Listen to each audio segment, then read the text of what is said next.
Okay. Do you want to introduce what we're going to kind of cover and talk about today?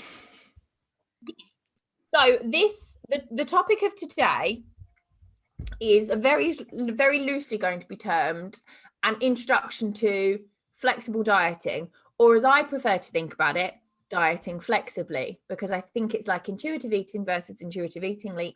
Intuitive. Oh, Eating intuitively. It's Friday. Intuitive eating. Eating and eating intuitively. Yes, where there are differences. And it's come off the back. Actually, it was a question that was put in for our Q&A episode, which we felt warranted its own topical podcast, because I don't think there is any such thing as a very simple introduction. But it's basically how we coach our clients in the main, isn't it? We are, as physique coaching, all three of us are very keen to promote being non-restrictive. Yeah. Including anything and everything within certain boundaries, and dieting with compassion, I guess, would be probably the best. Yeah. The best off the back of that. It's quite interesting as well, because when I started coaching Rob, obviously he came on board with me wanting to compete and came on with a good bit of time before he was sort of leading into his prep. He was very much a bro eater. And it took a bit of time to kind of slowly introduce a bit more sort of flexibility into his diet, which was, it was a very kind of interesting time, because it'd be like introducing a bit of flexibility whilst going into a contest prep. So it was like introducing some flexibility, then it's sort of slowly having less flexibility because he was getting closer and closer to show dates. But then sort of leading out of that and going into sort of off season, and he's, well, you know, Rob, he's in great shape now in off season. Like, irritatingly so. I know. I hate you both, to be honest, because from a physique perspective, even when you two both are like, oh, I'm not really in shape, I'm like, I can still see muscle. You're still pumped as hell. And there's me looking like a potato. Everyone loves potatoes. Season, guys. I love a potato. Oh God, this could be a whole podcast on potatoes. Do you know what?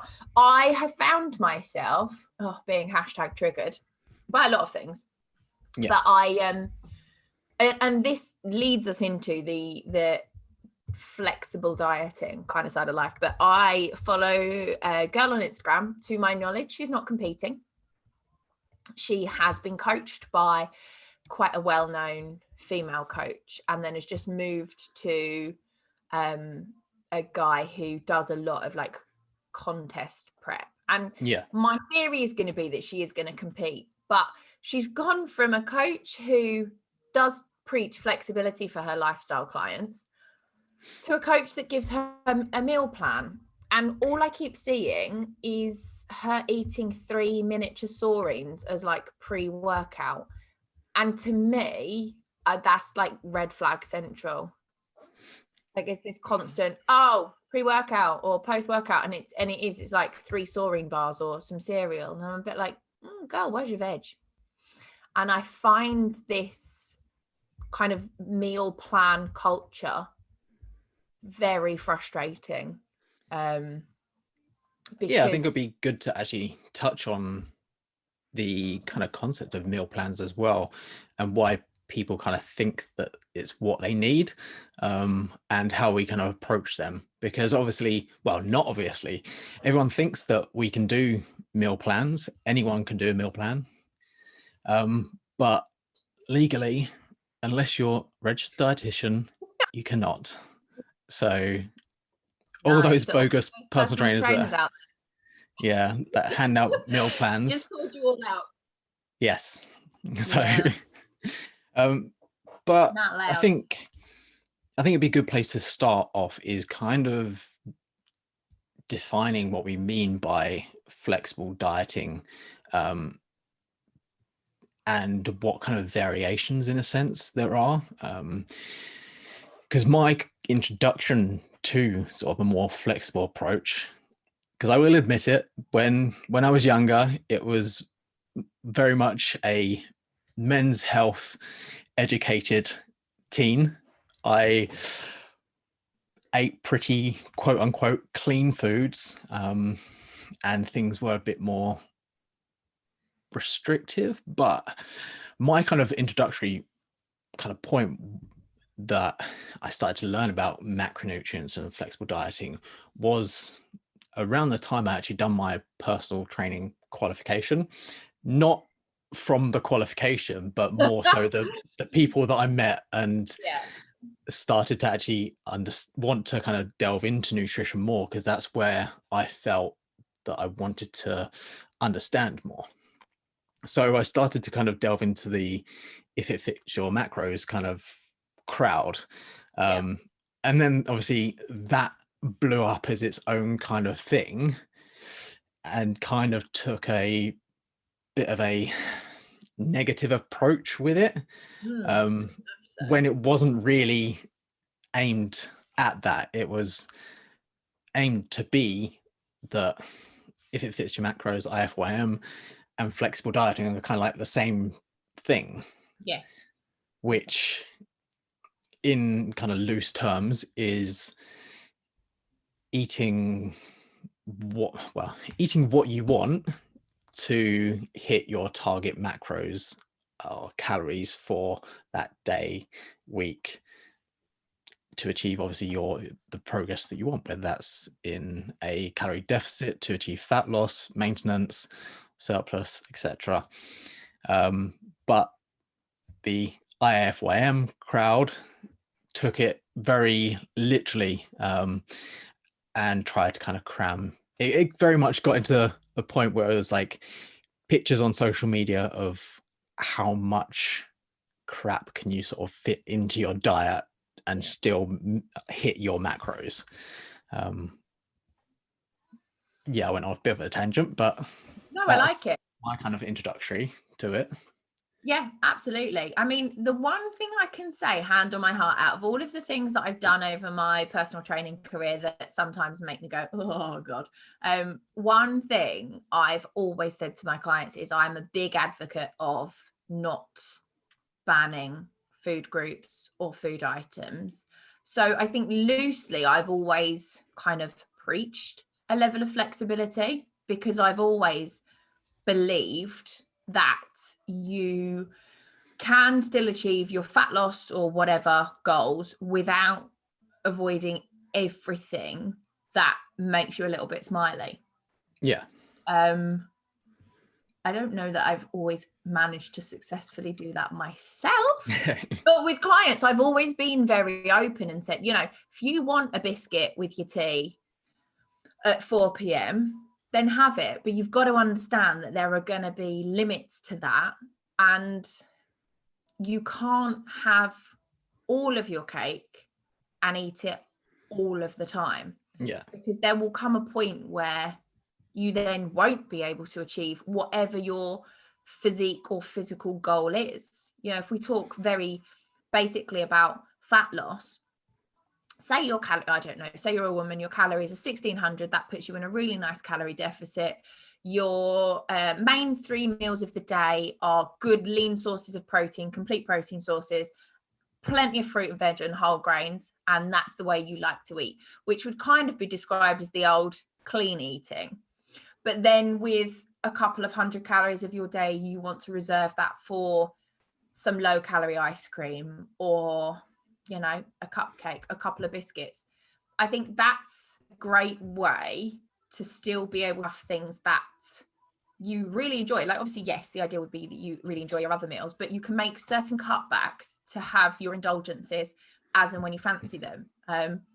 But I still think it's a topic that's still quite hard for a lot of people to get their heads around, because in part, the awful work that the fitness industry has done to absolutely trash everybody's awareness of their own hunger and fullness signals, what foods they can eat. We've spent so much time in the space dictating to people what they should and shouldn't do, that now we're all moving to pull them out of that.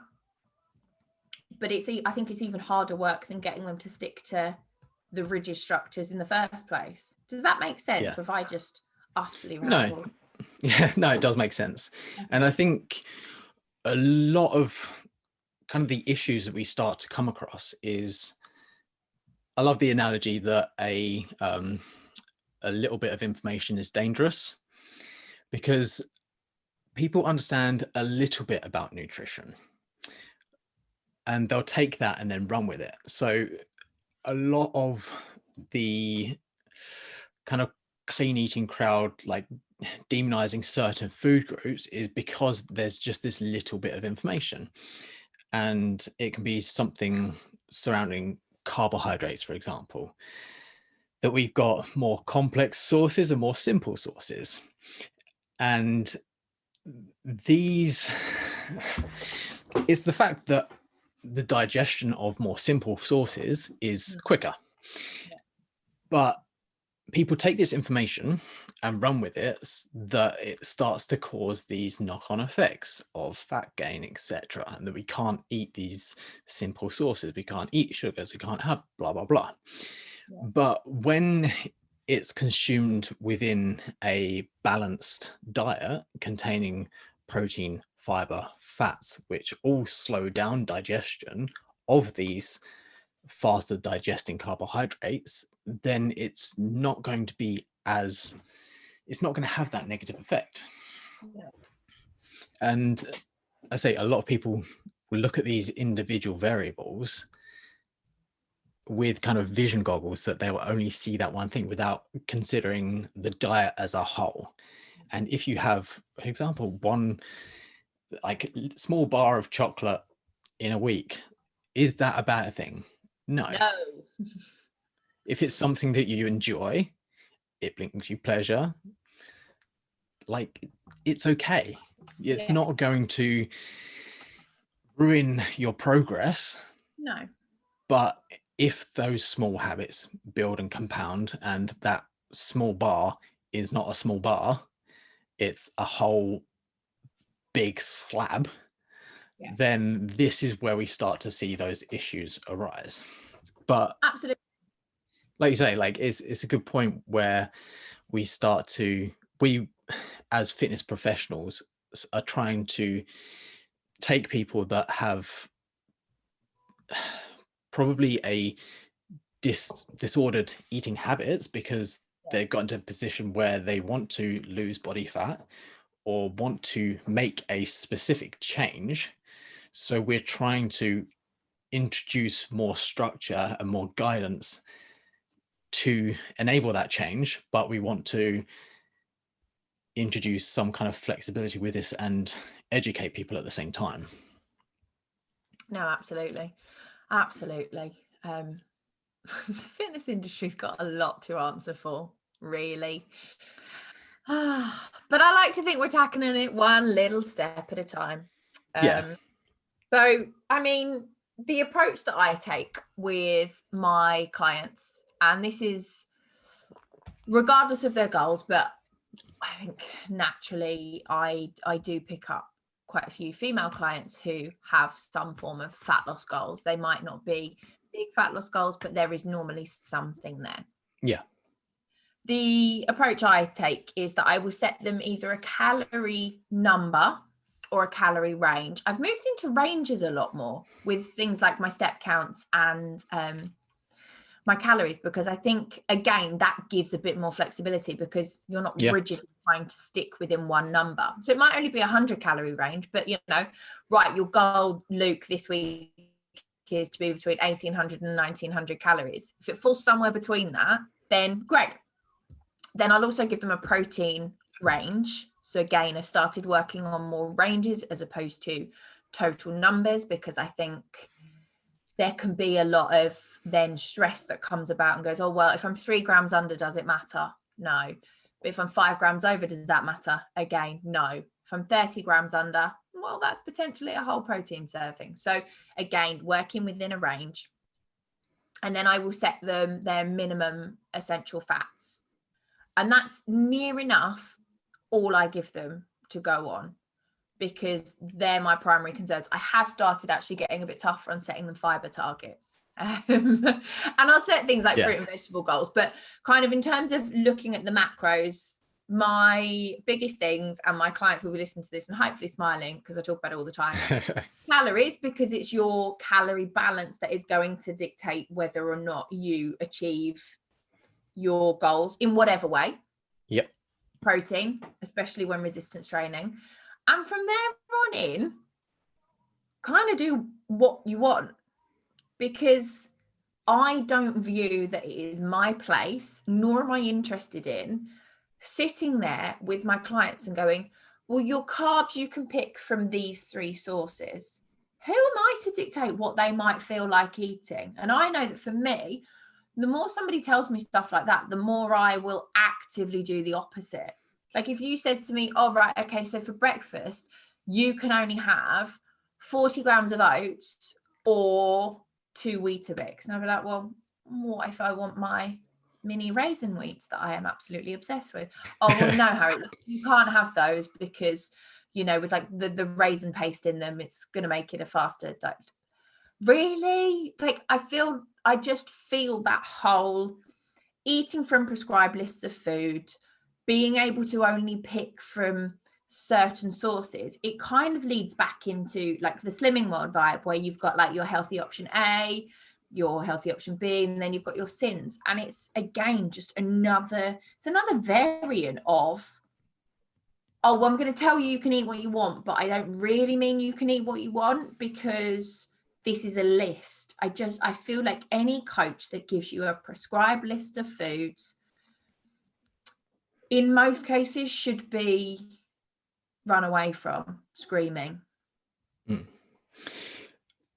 I see your position. You work quite probably with slightly more lifestyle based clients than me. Like I was saying earlier, that I probably attract slightly more, not focused people, but want something a little bit more, that extra mile, want to get a little bit leaner. If you're not focused, right? There's going to be my DMs are going to blow up now. They are. And that is obviously very similar in our coaching approaches. And I know you're talking kind of very loosely and broadly in terms of like your coaching approach, because the thing with coaching and personalized coaching is the fact that it is personalized. So we're talking generally about, on a large scale, what styles we kind of coach with people for the majority. But sometimes people will come to us in the need of education. Yeah. Because we do get people that don't necessarily know what kind of sources of food they should be going for. And that's just that slight lack of education. But the way we approach it isn't a case of you can pick from these types of foods. It's, here are some examples of the foods that will probably suit this meal type for you, or that you might like. These aren't the only foods. Here's some examples from like personal experience, the stuff that tastes good or doesn't. Like, you as a client might not like the same stuff as me, but here are some examples with the kind of macronutrient breakdown, simple, like even available foods that you can go out and buy. And obviously cheap foods, because no one wants to be like spending out on Wagyu beef. We don't have the Waitrose budget, do we, Luke? No. Although I do like a cheeky trip to Waitrose for their sushi. So. Oh. But yeah, so we will often use like examples. And as I say, it's very much a personalized process that we go through. So some people, we may, like you say, use calorie ranges with our upper and lower bracket. Some things I've used before in the past are using a calorie, sorry, like not a calorie, like a set number, but providing a range around that of like plus or minus 10 grams. And this may get more restrictive to kind of hit closer, or for example, if it was like a competitor or something, these may open up a little bit. And it depends on the client and what their kind of psychological processes are. Some people you will say a number to, and they'll be like, go hell for leather and stress out if they don't hit that number exactly. Other people will come back and be like, I got kind of close to it. I really enjoy those ones though, when they're like, I did really well, and you're like, I'm like, I have to put my expectations sometimes. I'm like, yeah, because my expectations are not always the same as their expectations. yeah, and that's life. and again, this is where it's a process of coaching as well, because we'll go through the weeks and make small adjustments. So you might be like, okay, well, at the moment you're still lagging a little bit on your kind of fat targets, so we might want to put a bit more focus to that this week, and slowly make changes as we go through to dial in, but also to educate. And then obviously some clients I'll use sort of more exact targets, and it'll just be a case of, okay, these are your targets going to hit, and they'll go away, execute, be sort of fairly to the point, and bang on. In terms of our kind of next point, do you want to touch a little bit on your thoughts around meal plans? More specifically? Oh, clear the floor, people. My thoughts on meal plans. Okay.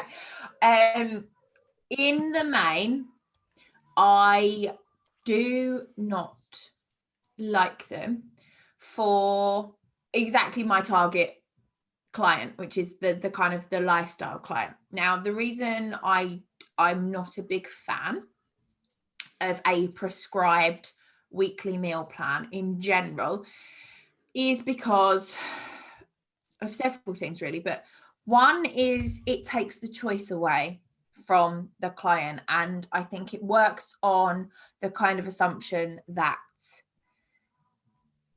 we don't have wants or cravings or thoughts, or I don't know, desires is the word in my head, but it works on this principle that you can put your head down and blindly follow what I, as your coach, have written you. And for as good as I can be at mind reading, I can't be in somebody's head. I don't, I eat near enough everything, but I wouldn't anticipate that you could write me a meal plan that would keep me on track for a whole week. It leaves no room for deviation, because the point of following a meal plan is you follow it to the letter. That being said, I have utilized it on a couple of occasions, and this came off the back of the nutrition course that we're doing. We were actually talking about adherence and what happens when you set a calorie range or a calorie target for a client, and on paper they're executing it perfectly. Know that the numbers don't add up for you to take their calories any lower, but there is no weight loss showing. Your natural conclusion then is there's potentially an adherence problem. So utilizing a week's meal plan, just a sample, to go, right, okay, I want you to follow this to the letter. Let's see if your weight drops. And if it does, you kind of get your confirmation that there was probably an adherence issue going on. And that's one place where I think they've got a support, but this would only ever be short term. It'd be follow it for a week, maybe 2 weeks.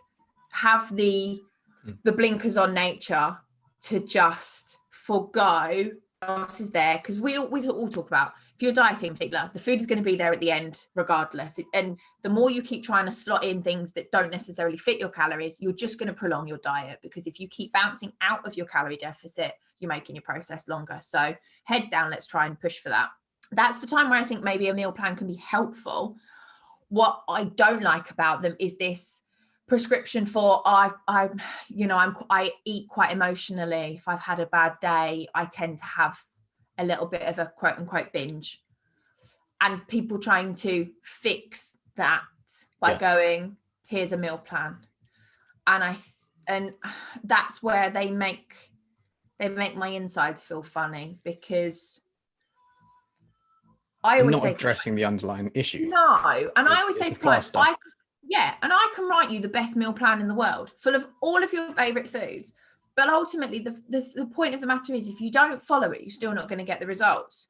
But it also teaches you nothing, because I can give that meal plan out and I don't have to tell them why I've done it.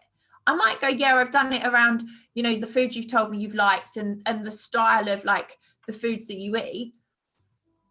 But over and above that, yes, people like it because it takes that choice away and it's easy. But this process isn't supposed to be easy. Like, to me, just the whole thing, it just goes against the grain of education because it's not educating. Sorry, that was a very long-winded answer. You've got I think it was very good. You've got me on a topic, and this is it. This is what you wind her up and you watch her go, and she doesn't shut up. That's it. I was getting the cattle prodder out. Set you up. Funny to wind me up. But I think my opinion is very, very similar on that. And in the past, again, like when I first started out, I would give out not strict like meal plans that you have to eat to this, but again, kind of like templates that were very kind of broken down, almost to the point that it was kind of like giving a meal plan without saying it's a meal plan. It's like, oh, here's a template for you to follow that's exactly laid out for you conveniently. And you come across, though, there's always issues that arise, like, and people turn around and be like, I don't like that. I'm like, okay, well, we'll have to review that. But I can remember some clients as well, they were so adamant and driven to get results. It was about 3 weeks before they told me that they didn't like a specific food that I put in. And it wasn't anything that they told me before that they didn't like. It was just something they came across. They were like, oh, I don't actually like that. I've not really had it before, but I don't really like it.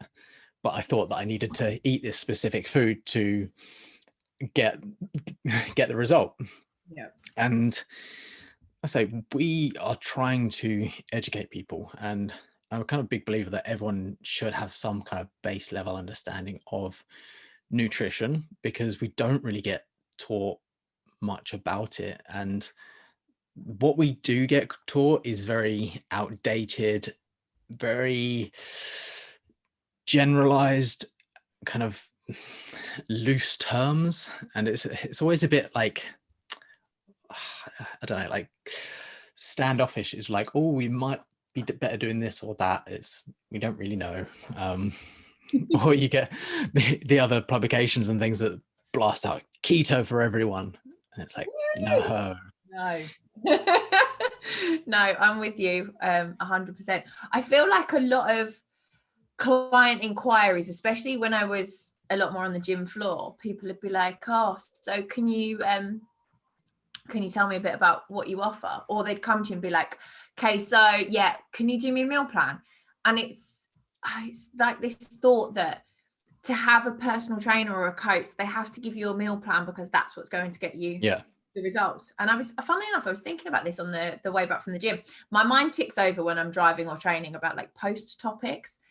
And I need to write this down because I know I'm going to forget. And my thought process was around hiring a coach or a personal trainer. To many is like, I'm going to achieve my goals because I've got a personal trainer. They are not the reason you're going to get results. Not in that respect. You can't just show up to your PT sessions or check in every week and be guaranteed results, because life doesn't work like that. We can give you every single tool that we have available. We cannot make you do the work.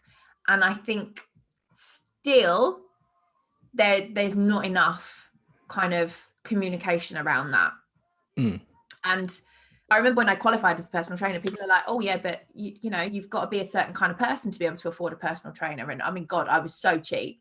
But we were like, no, because we're bringing personal training to more people. That's why we are cheaper. horrific mistake, would never make that again. But it opens it up to a lot more people who we would consider a luxury. And there was like a stigma, like, oh, well, you've got a personal trainer. But so what? It's somebody to tell you what to do for an hour on the gym floor. I'm not going to make you ripped and stage ready, or I'm not going to automatically be able to make you feel confident in your jeans on a night out. That we can give you the tools, but there's so much to it that is not just go and do 3 sets of squats in a rep range of 8 to 12 and go and eat some chicken and broccoli in your post-workout meal. I think that's a very reductionist view of it, which is my new favorite word. And meal plans fit in that category because they teach you nothing. And this probably comes back to my issues with things like Slimming World, Herbalife. They don't teach you anything. And the reason I can say Slimming World don't teach you anything is because peanut butter is a sin, but whole peanuts are not.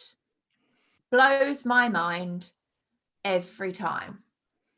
It's because the whole peanuts have been crushed, and so they're pre-digested. So the digestion process of peanut butter is much quicker than whole peanuts, and you don't get the salivation response from chewing. You know what I think to that? That is that. I am kidding, everyone. I know you're kidding, but like this whole, we're going to sin these wine gums, but if you count them out into a pot and eat your sins every day in wine gums, crisps and chocolate, that's okay. That's not okay. And I know a woman that did that, and she had her Slimming World Instagram, and her, she'd have her Muller light yogurt and her strawberries for breakfast, and then her whatever, blah, blah, blah. And then, right, here's my sins. And it's like 4 different portions of processed foods. And that to me is why I know that way of working doesn't sit comfortably with me, because for health, that's not okay. And I don't think we should be preaching that. People will always find loopholes. Like, take COVID, for example, at the moment, like with the lockdown, everyone's trying to find loopholes of like how they can go out and how they can like meet up with someone and be like, oh, I'm your carer. But like everyone will always try and find loopholes. But when you break things down and educate people, they can't find loopholes because they just understand things better. And once you have an understanding of how the body works, better understanding of nutrition, you change your mindset from, oh, I'm trying to find this way to make me believe that I can eat this food and it's not a bad thing. When you understand nutrition, you can just eat the food and feel fine about it. Because it's just food. Yeah.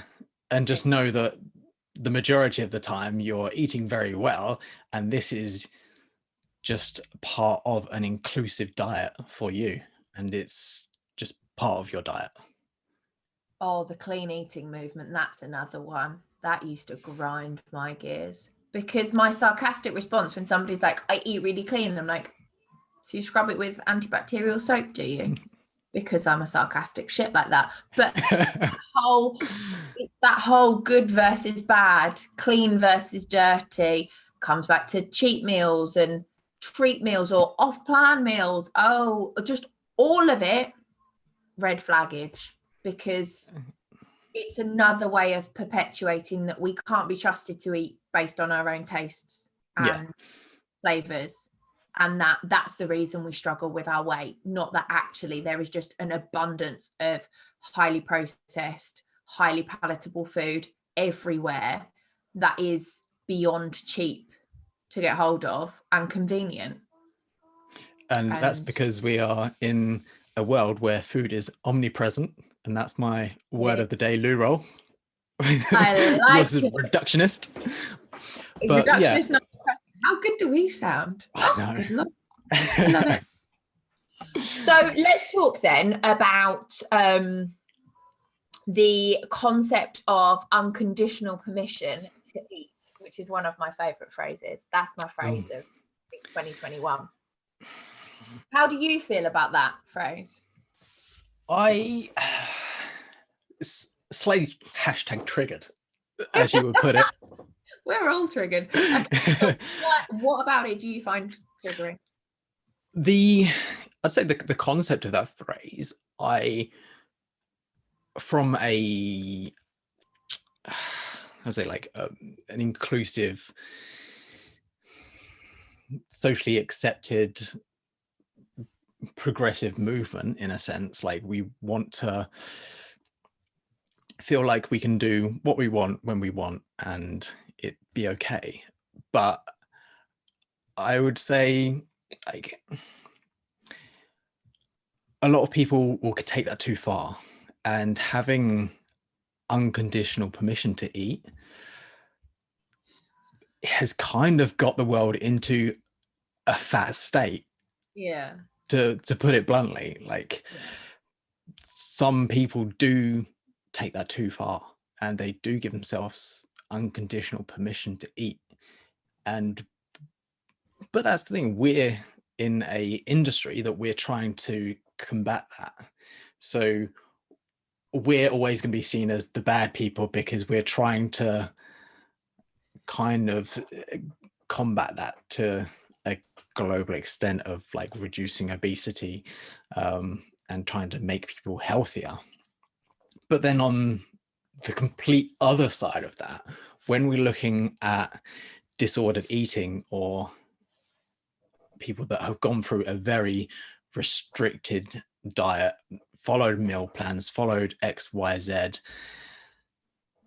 and tried to think that you have to eat clean, you have to eat chicken, rice, broccoli, your Muller Lite yogurts and strawberries for breakfast, etc. Like, there is this whole world of nutrition and food that we have different spices, flavors. Like, we can get food from all over the world and create some amazing dishes and eat some amazing food, that we can be more inclusive in like what we actually eat.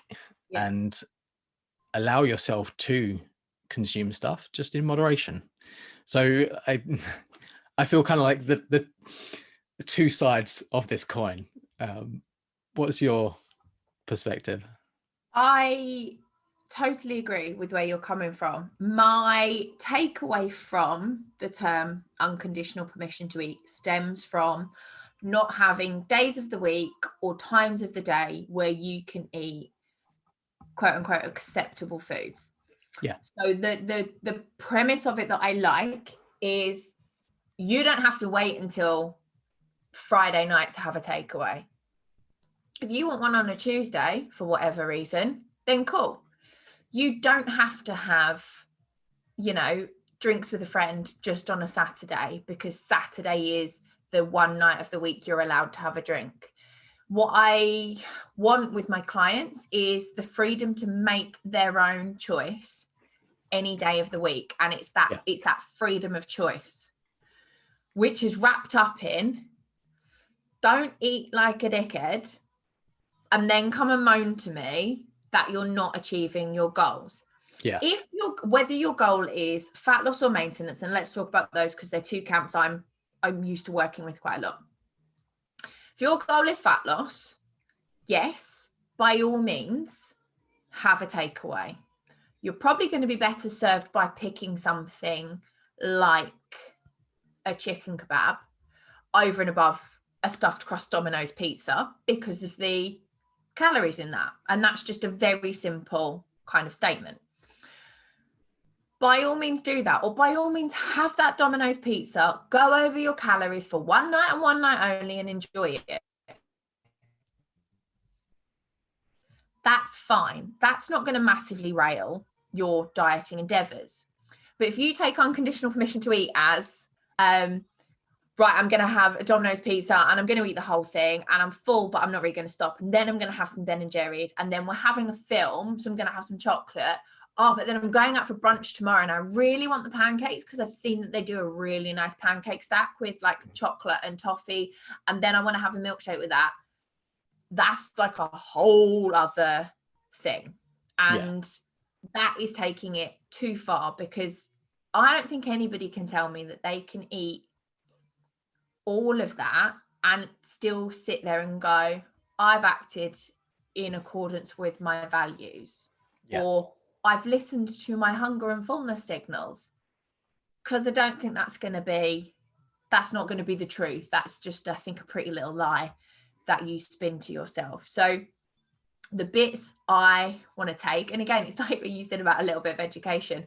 We are really bloody adept at taking the bits we want and twisting them to fit our purpose. But I want my clients to know that I will never judge them for anything anyway. But if you want, I don't know. Do you know what? I had a shot of tequila and 2 glasses of wine on a Tuesday because I was back in the office and I haven't seen the girls since last March. Absolutely cool, crack on. But then you might then go later on in the week, oh, do you know what? I normally have a glass of wine at home on a Friday, but actually, do you know, I did go a little bit crazy on Tuesday. So maybe I'm not going to have that tonight, but that's my choice and I'm happy making it. Yeah. It's that element of choice and control. And I think a thing I hear a lot is clients will say to me, I just don't really feel like I'm in control. And I have to reinforce them that in the majority of the situations, they are in control. You might be making a choice that your friends don't want you to make, or that your mum doesn't want you to make, or that your boyfriend's harassing you not to make because he really wants a takeaway tonight and you're saying no.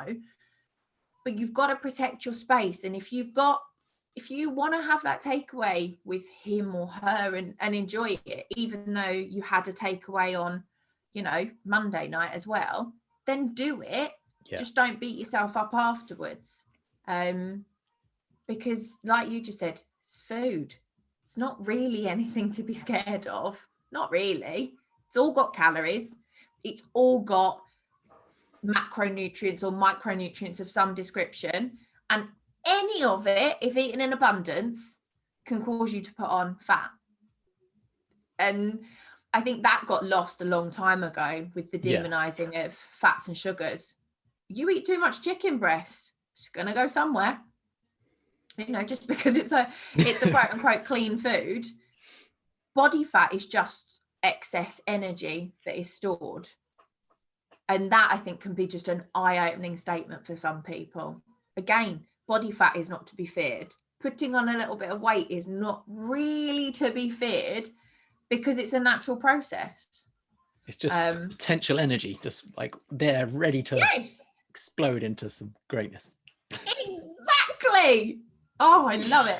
Potential energy that's going to explode into some greatness. I like that. We're going to talk about that on my hips because there's a lot of energy being stored there at the minute. Like a lot. I don't really know why. As an aside, I need to ask your professional opinion, actually. This is as a slight aside. Have you ever found when you've put on weight post-diet, just a little bit, like a couple of kilos, have you found that it's gone on in different places? So I'd like to start off by thanking you for admitting that I'm professional. I'm just doing it to make you feel better. That's fine. Well, I need to be. Yes, completely. Like everyone has different body parts that they will naturally store fat on first, and you can see it at a much clearer rate from someone that's getting sort of very lean, and it'll be to the point where you could get one individual that their upper body, as they're getting leaner, their upper body is just absolutely shredded, and then you say pull their pants down, but don't do that.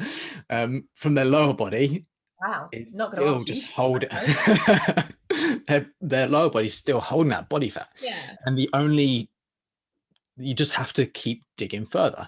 Like it's the same principle that we can't spot reduce body fat.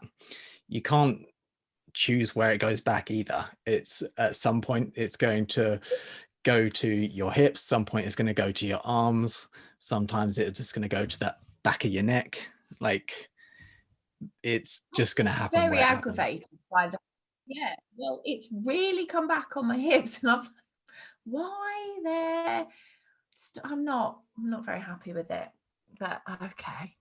Just thought that because I carry a lot of my body fat in my lower half and my short arm anyway, but I've just noticed that after the last diet it's very hip dominant, Yeah. I'm kidding myself that it's like the extra glute growth and it's just like sliding up the back a bit. But really it's got some handles there. Anyway, Do you find tangent, but informative. Where do you find you lose body fat from first?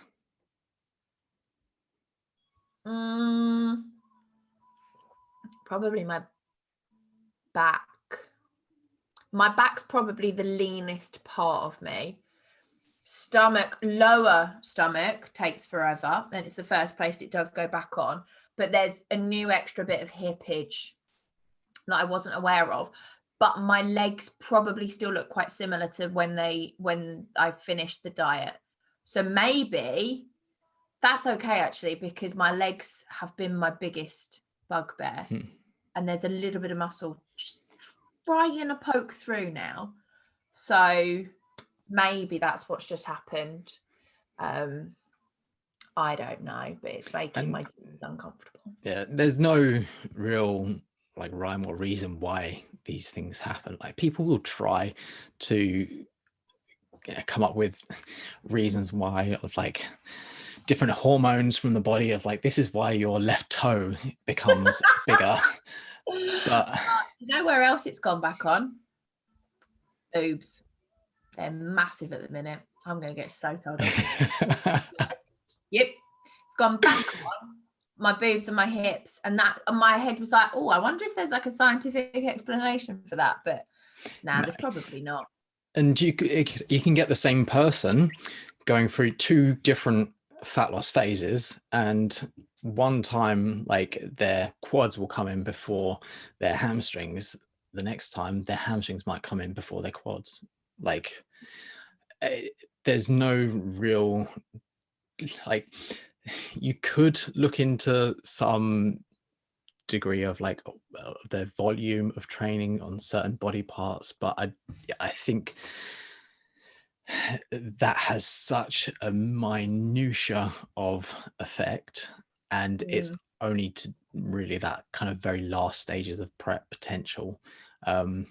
It's just one of those things of like, ah, fuck, it happened.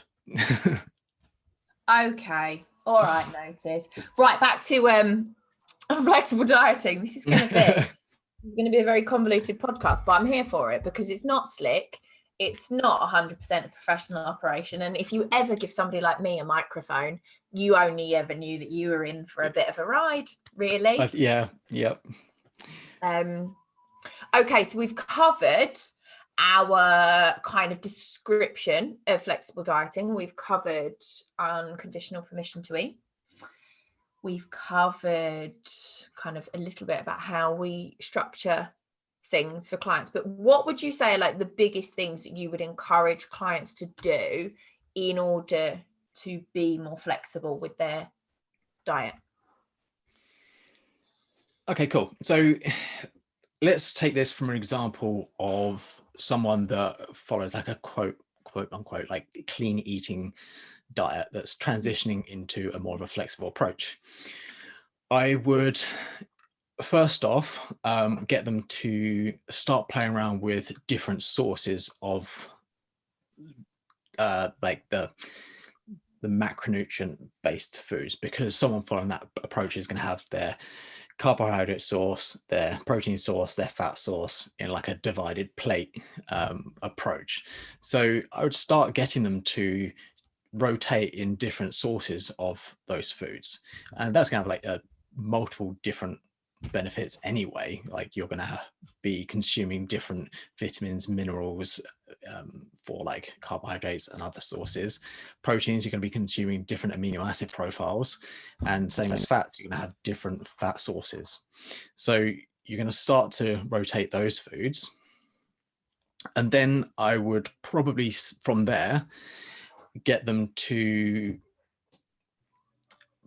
introduce one of their probably like their go-to snack favorite foods, and get them to, because this person is going to be in the mindset of quite rigid eating anyway, I would get them to include that but take it away from their macronutrient targets of that piece of food. So of one meal, say in that week, instead of chicken, rice and broccoli, I'm going to get them to have one of their go-to favorite little snacks and take out some of the carbohydrate sources and replace it with a carbohydrate based snack that they enjoy, because we don't want to force too much onto someone that it becomes overwhelming. We want to educate them through the process of, this isn't going to have detrimental effects for you, and these people are going to be in that thought process of, if I eat this other thing, it's going to be the end of the world. We want to teach them that it's not. And as well, we want to introduce the process of, it's not, okay, you are having a meal or you're having a cheat meal. It's not on and off plan. It's a step in between of, okay, this is a meal that's fitting your calorie targets, your macronutrient targets, your fiber, and is well-rounded. Also, it has a little benefit as something that you really enjoy in there as well. On another note, actually, sometimes you could even take it a step kind of further back, because again, I know people that would eat very, very plain foods, and it would be a treat for them to have like ketchup or barbecue sauce. And I'll be like, okay, cool. Take out a little bit of carbohydrates, have some barbecue sauce on this meal. There you go. There's a little bit of a barbecue sauce. I know. But that's probably where I would start. Yeah.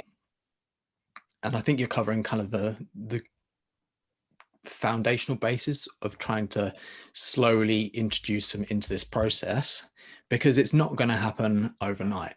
Yeah. Because they're so used to consuming a very rigid diet or off-plan cheat meals that we're going to, okay, break that down, probably like pull back on the cheat meal a bit, because so we're not going like crazy having like 2 large Dominoes with their cookie dessert and a tub of Ben and Jerry's.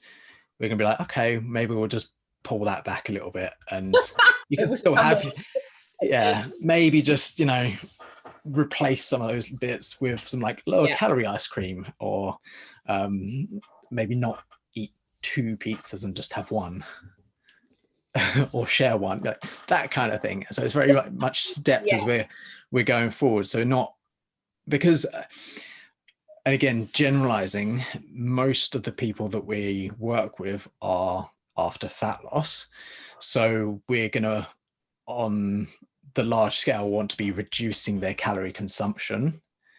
So if they're fairly routinely having large cheat meals, if we just reduce them and taper that down slightly, that's going to have an additional effect of progression towards that goal. And it's not changing the foods that they're consuming, it's just pulling back a little bit. I like that. What would be your approach? I mean, tracking isn't the be all and end all for anyone. No. I think if somebody's come off the back of a meal plan where they've had no say in how much they're eating, they don't know the caloric intake of their diet, or somewhere like Slimming World where it's, as long as you've got this and this, you can have unlimited pasta. Not a thing. I will say, if they've had no kind of prior major issues or any red flags that are like, tracking's going to be awful, I will say track. And your first week, I just kind of want you to track as you eat normally. So no major changes in the first instance. Let's get a feel for what you're actually eating and how that naturally falls. And then normally from there, that kind of shows up a couple of areas week 2. The common ones being protein and fruit and veg. And then we might be like, right, okay, what are your meals sitting like at the minute? What ones are particularly low in protein, for example? Where are there huge gaps that we can potentially fill? So exactly kind of like you said, one of the first instances might be, right, okay, well, your goal for this week is to have at least 1 portion of fruit or veg with every meal. And that's a way that we can start to increase that. But the thing I like about tracking, and why I like it for a short-term period, is it gives you a level of understanding that a meal plan or even writing your own food diary can't give you, because a lot of people we meet have never tracked their cooked pasta. I remember once with my dad, oh, love that man. We lived with him for a bit, which was stressful all around. And he always said to me, I get really bloated off pasta. And then there's the whole, the very common, oh, well, you might be gluten intolerant. Yeah. And he was like, there's something about pasta that doesn't agree with me. And I said, oh, well, how much pasta are you having? And we like big mugs in our family. I don't really know why. I don't do a small cup of tea. And he weighed, it was like a full mug of pasta. And I weighed it out and it was something like 150 grams dry. And I was like, I know we also don't love portion sizes and we don't love serving sizes that are on packets. I was like, but Dad, you're eating double the quote unquote serving size. And he was like, right. And I was like, so you're eating double? Do you think that might be why you get a bit bloated? And he was like, well, I just thought a mug was like a serving. I think that comes off like the American cups. But yeah. It's not your sodding great tea mug. Things like that. So making somebody aware of how much pasta, cooked rice, potatoes they're having can just already be like a first eye opener. And kind of like you said, the first step for a lot of people is simply reducing portion sizes. And it's not even reducing it to minute portions that wouldn't fill up a sparrow. It's just that actually we've all been subconsciously overeating for a period of time, hence putting on weight, because that's just stored excess energy. So by merely going, right, first step is just going to be tightening up on the portion control, boom, that's a great way to go. And I've said to a lot of clients over the years, if they go, oh, well, I don't really want to track everything, but what would you say are my priorities? My answer is always the same. It's your starchy carbs, so your rice, your pasta, your potatoes, and any heavy calorie-based sauces would be my priorities to track or to weigh out and have an awareness of, over and above any veg or salad or even your chicken breast to some degree, because it doesn't really matter if you eat a whole or 3/4 of a chicken breast. But if you are putting Domino's garlic dip on your potatoes and you're having 350 grams of potatoes, but you want to be in a calorie deficit, it can sometimes be very simple for those of us that have a bit of education to go, okay, let's look at this as kind of step one. So in many cases it's not we need to take out X, Y, and Z. And I think that's a fear a lot of people have, is the minute they open themselves up to a food diary or speak to an online coach and they're like, oh, right, give me an idea of what you eat. It's like this, no, I don't want to tell you that. And it we're not sitting there looking at it and being like, I'm going to take that out, that out, that out. That's something with flavoring. You're not allowed that. It's actually, how do you eat? What do you eat? Have you ever tracked what your bowl of cereal is? Have you ever had an understanding of how much rice you're eating? And quite often those very, very simple tweaks can yield massive results. That's the first way I lost weight. It was reducing portion sizes. Nothing else changed. Even if to the extent of, if we can replace foods, my mind was just where you were saying sort of cereal, but I was saying, if, for example, you're having whole milk with your cereal, an easy swap would be to skimmed milk or a nut-based milk. Just purely calories, yes, it's not as tasty, but you're still going to be having your cereal, and it's a calorie change. That's only a first step. Yes, we're going to probably sort of change around to get a more well-balanced diet for you, if that's your goal. But at this point, your primary goal is to lose weight. So we're going to start off reducing your calorie consumption. Whatever way we go about that, there's going to be some changes, because you can't carry on eating exactly the same as you are, because that's not getting you progress. Like there has to be some change. We just want to make those changes as least stressful for you as possible. So if we can make it stuff that you actually enjoy still, because the process of learning about sort of nutrition and working with a coach, like we are very aware that there's lots of new things going to be thrown at you. So we're not going to throw it all at you straight from the off. And that is, again, one of the issues from like a meal plan. It's like, okay, we're going to completely change your world.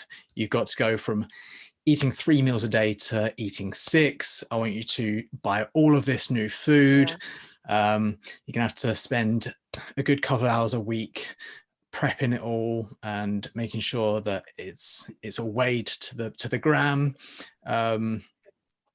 because that's just not feasible. And you're going to look at that and be like, sod off, Harriet, I do not want to do that. Hey, what about you, Luke? That's sort of. Well, no, people like to work with me. I've had a couple of messages from your clients. They're complaining about how strict you are. So. Sure they are. I'm sure they are. No, I'm 100% in agreement, and I think that's, that's the key to being able to eat flexibly, is understanding that nothing is off limits, but you have to be aware, and being aware of what you're putting in your mouth is a great first step. Yes, it is. And you would know. We can all kid ourselves. We can all sit there, and it's like when you go through a consultation process and you go, how do you feel your understanding of nutrition is? Yeah, pretty good. Would you say you've got a relatively healthy diet at the minute? Yeah, I would, yeah. Then they start listing off their foods and you're like, that's not what I would call a quote unquote optimal diet. Because, God, we could talk about this topic for hours. The traditional, let's talk about like the traditional office worker's day quite often looks like up, coffee, some cereal or some toast. Off to work they go, probably in their car or on the train. Might grab another coffee, or might have a cheeky croissant because Pret's doing a deal. Lunchtime comes, they go out for lunch, they get a baguette or a sandwich, packet of crisps, maybe a token piece of fruit, but we all know it's hard to find fruit in a coffee shop that isn't overpriced. Mid-afternoon, somebody goes, we got bought that tin of biscuits. I'll just have a couple of biscuits. Or it's somebody's birthday, so somebody's bought some cake in. And then they go home and, then it's dinner and it's your traditional evening meal. There might be some spaghetti bolognese with some garlic bread, or curry rice and naan, or a lasagna. And it's carb, not a lot of protein and not a lot of fruit and veg. And it's very easy to then see how people fall into just a cycle. And none of those foods are inherently bad. And that is absolutely not what I'm saying. But over time, they're not necessarily the most nutritionally dense options you could pick. And I think sometimes even that in itself is an eye-opener for people. Yeah. It's not I want to reinvent the wheel, but let's just start with your lunch first. Why don't you take into work a chicken salad with, I don't know, whatever. And again, I hate putting salad in flipping it. What's up with it? Salad in as an option, because the idea of a salad is quite boring. But get yourself something that's more heavily packed with protein and veg or salad and some fruit alongside there. And already in one meal, you can give yourself something that's more nutritionally dense, more filling, probably gonna make you feel less sluggish. Yeah. And there you go. Kickstart on like a really good, positive. Yeah. One of the little tips that I like to throw in is, obviously if someone's like office based, is I get them to, because general kind of population, their evening meal is going to be the meal that is probably higher in protein and veg because it's made at home at the time. So quite often I'll say, okay, I want you to save a portion of your evening meal for the next day's lunch. Two birds with one stone, because they're having the meal for next day's lunch, which covers that, but also likelihood is that it will reduce the calorie consumption of the evening meal, because often people are in this kind of mindset of like, if there's just a little bit left, they'll finish it. And so what they make, they'll just split. What a point. Yes. Whereas when you know you want to leave some more for your lunch. Well, yeah. Oh, I like it. I like that a lot. It's a little nugget for you. I'll take that nugget. Shame it's not a chicken nugget, but I'll take it. Oh, do you feel like we've done the topic justice? Because I feel like I could talk about this a lot, but I'm refusing to be in the camp of this ceases to become helpful. Yeah, hopefully it has been sort of, I think fairly well covered. There's so much, isn't there? And there is no such thing as an intro to anything. No, and this meant to be an introduction to flexible dieting. Here's an hour and a half on flexible dieting. Well, not quite. We chatted some shit at the beginning, so it's a little bit less than that. But it's more sort of, I guess, a kind of dietary management in general. I like that. Tune in next week for another random topic to be covered. I feel like we are going to have to do like a poll of like big topic podcasts that people want us to cover. Yeah, we'll have to do that. Get out on IG, on the gram. On the gram, consider it done. Cool. Okay, we will wrap it up there and tune in next week for whatever we're going to talk about.